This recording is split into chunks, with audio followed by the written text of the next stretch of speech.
Fair Play, a novel by Pete Fisher. Chapter 12, Sonic Temple. Martin had to be at the studio at 10. It would take about an hour to get there in the morning traffic.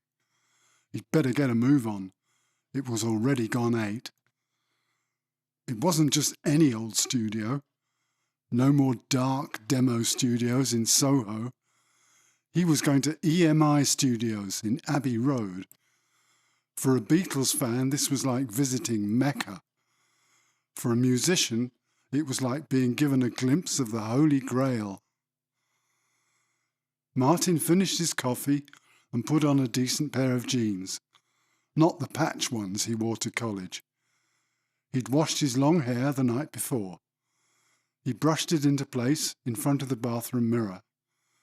With a little imagination, he could have been a famous rock guitarist, not just another scruffy student. Martin slid the guitar into the minivan's rear load space so that it lay flat on the carpet. Don't want it slipping around. He locked the back doors. They had a habit of flying open after a heavy bump. He got in the front and put a cassette in the player. He consulted the A to Z street map book one last time. He lay it on the passenger seat, open at the right page. Martin started the engine and pushed the cassette in. It was a good choice. He sang along. The album took Martin through Hackney and Islington, down to Marylebone. He skirted Regent's Park, came into St John's Wood, and turned into Abbey Road.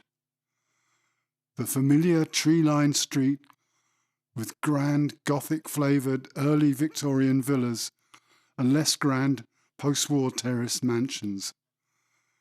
He drove over the legendary zebra crossing and pulled up briefly outside the studio. There it was. He parked the car a couple of streets away and walked back with his guitar case. Martin walked up the steps he'd seen the Beatles standing on in photos. He rang the bell. A middle-aged doorman in a suit and tie opened the door. He greeted Martin. "Top of the morning to you, young man. What would you be wanting now?" "Hi. Good morning. My name's Martin Dalgleish. I'm here for Chris Raycroft." "Well, you better be coming in then. We'll see where he is."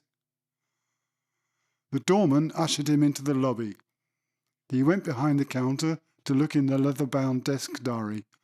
He picked up the phone and dialed. "Hello, Peter. Your man Jerry at the front desk. Can you tell Chris that his young guitar player's here, Martin Dalgleish?"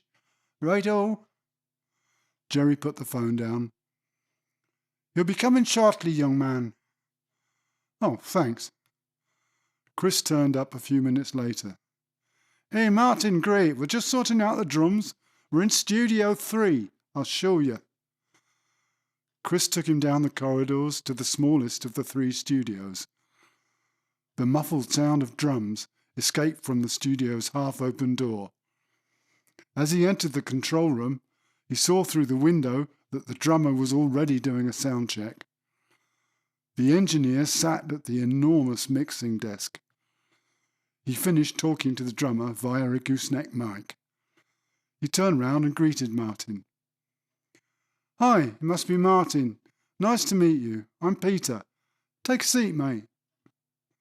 They shook hands, and Peter beckoned towards the large sofa behind the mixing desk. Putting his guitar case in the corner, Martin sat down and listened, utterly fascinated. The drums were sounding brilliant. He was immediately struck by just how high fidelity the huge monitor speakers in the control room were, particularly the high frequencies. He'd never heard anything as good as that, even in a hi-fi shop. Martin was also struck by how loud it was. Chris took Martin into the main recording room.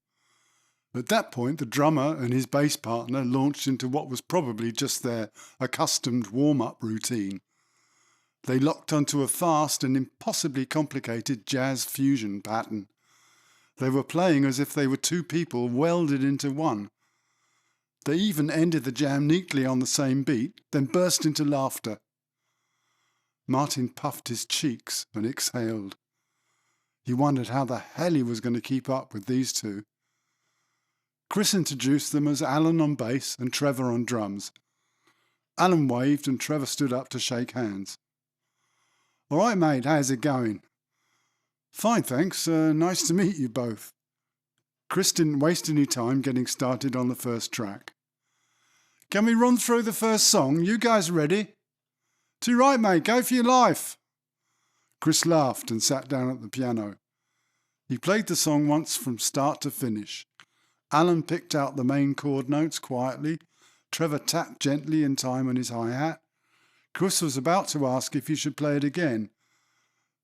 Trevor butted in. "You right, Alan? No worries, let's go for one." Trevor tapped his hi-hat a few times to find the tempo. He looked pointedly at Alan with his eyebrows raised. He clicked his sticks together gently in the air 4 times, and they began to play. Martin could not believe it.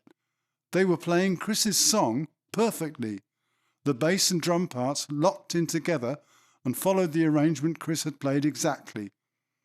Chris couldn't believe it either.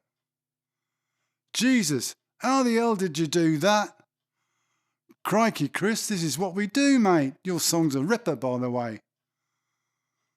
Martin almost thought it might be some kind of magic trick or a drug he hadn't discovered. These guys were mustard of the keenest and hottest kind. During the first week, Martin recorded his electric rhythm guitar. Alan suggested some different chord voicings. He borrowed Martin's guitar to demonstrate. He was obviously a way better guitarist than Martin. He was also way more expensive.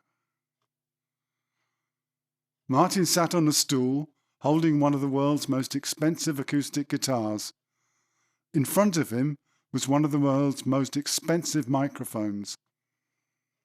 Chris had hired in a 1960s Martin D18 guitar. Peter was recording with a 1960s Neumann U87. The combined cost would run into thousands. Martin was almost in tears with frustration. He was getting blisters on the fingertips of his left hand. The guitar looked and sounded exquisite, but it was a pig to play. The guitar shop had strung it with new heavy-gauge strings to get the richest sound. You need superhuman strength to get beyond basic beginner chords. Martin felt humiliated. He wasn't able to navigate the luxury instrument like his Gibson. His new guitar was feather-light to play. This one was a bastard. The microphone picked up every nuance around it, including the unwanted noises of fingers moving along the strings and any slight buzz. It was difficult to get the intonation right. Pressing so hard on the strings would sometimes push notes sharp. Chris tried the guitar briefly and had to admit that it was like driving a juggernaut. Martin persisted. When he heard the crystal-clear, harmonic-rich sound Peter had captured on tape, he realised it had been worth the pain. Martin looked around the cavernous space that was Studio One. It was about the size of a school gymnasium. It was in fact designed to accommodate a symphony orchestra with 80 to 100 musicians. Martin was alone on the polished parquet floor up at one end. He was standing next to his Marshall stack. The amp was nicely warmed up now. There was a microphone about 6 feet away. Several others were set up around the room to capture as much of its natural reflections as possible. His Gibson was in its case, laying open on a nearby table. Martin had headphones on, linked to the control room in Studio 3. There was a microphone set up which Martin could talk into. Martin rolled a couple of cigarettes, lit one, and put the other next to the ashtray on the table. He'd brought a bottle of Coke down from the canteen. Might be a long session. Martin remembered seeing the Beatles in this very room on the first satellite broadcast. He remembered sitting at home, watching it in black and white. He thought the song was a bit oompa. His train of thought was interrupted by a crackling in his headphones. "You hear me, Martin?" Martin stepped up to the mic. "Loud and clear, Peter. Ready to try one? Just give me a second to plug in, okay?" Martin flicked the switch on the amp. Tentatively increasing the guitar volume, he played a few runs. "Sounds great, Martin. I'll give you the track. You just play along as you feel. I won't record it." Engineer's Book of Etiquette. You always tell people they're not being recorded for the first try. It's often the best version. They get nervous if they knew the record button was on. The track started in Martin's headphones. When it came to the third verse, he played the melody Chris had demonstrated. When the chorus began, Peter stopped the tape. "Okay, great, Martin. We'll go for one. I'll drop you in at the end of the second chorus." Martin played it again. Peter stopped the tape in the same place. "The first one was better. We'll keep that." "But you didn't record it." "Oh, yes, I did, mate." Martin shook his head and laughed. "We're going for a couple of feedback notes this time, Martin. Are you ready?" I'll have to turn the amp up even louder." "Okay, tell us when you're ready." Martin made sure his headphones were on tight. He went up to the amp stack and turned the volume to maximum. He walked to about 10 feet away and turned the guitar up. It squealed in protest until he turned away slightly. The amp was humming and hissing like a steam engine. Martin hit a single note and then gently added vibrato with his left hand. The note sustained without losing any power and then became an octave higher. Martin had found the sweet spot where he should stand. "Brilliant, Martin. That's exactly what I imagined." It was Chris getting all excited. From then on, he would sing the parts to Martin, coaching him track by track. Peter also coaxed Martin through while striving for the perfect take. Martin spent 3 days alone in that enormous studio. It was bliss, playing guitar at a volume that would have made the windows rattle and break if they'd been any. It was exhilarating, but exhausting.